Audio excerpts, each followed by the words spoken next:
Chicago is a city of bright lights and deep shadows. In the heart of the South Side, the streetlights flicker, but some stories remain in darkness. For nearly 3 decades, a pattern has haunted these streets. Black women, strangled, discarded, their names barely whispered outside their neighborhoods. Nancie Walker was the eldest of 6. She was an entrepreneur, a dancer, a woman who built her own world. Beauty salons, condos, townhomes.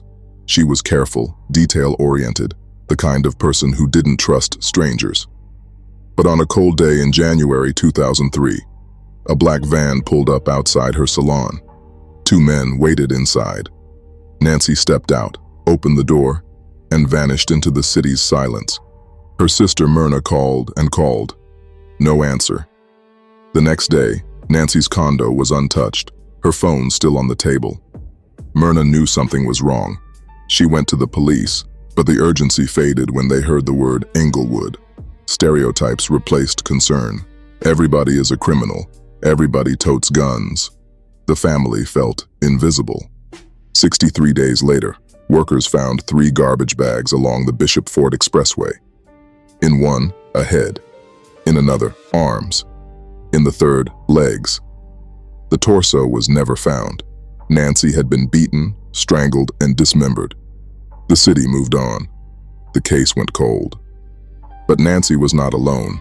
Over 50 black women, Sharon, Denise, Latoya, Monique, found in alleys, vacant lots, stairwells, all strangled, all black, all forgotten.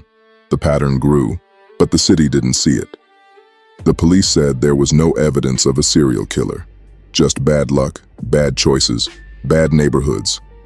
There was Diamond Turner, just 21, found in a garbage can in an abandoned building in 2017.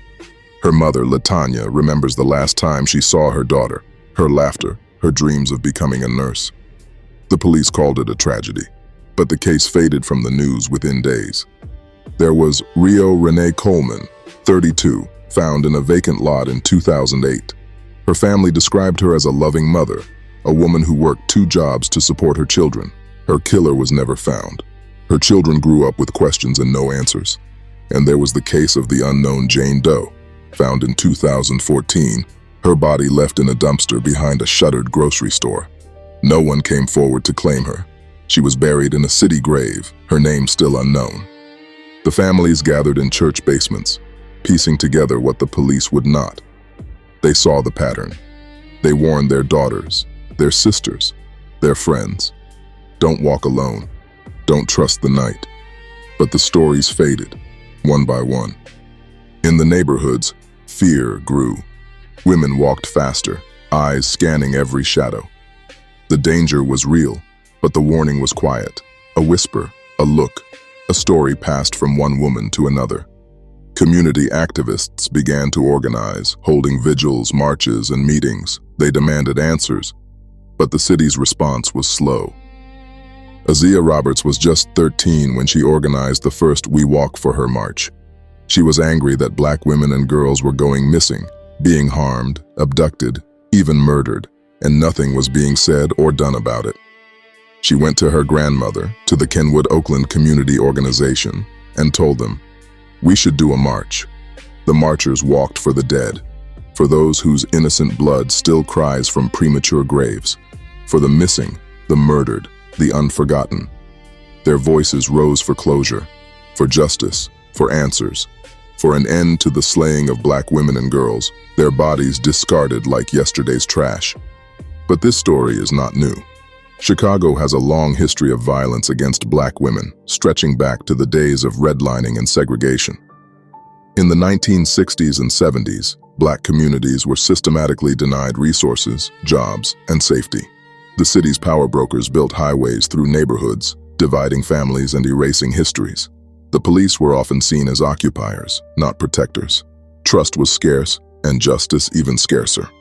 In the 1990s, as the city struggled with poverty and the crack epidemic, black women became even more vulnerable.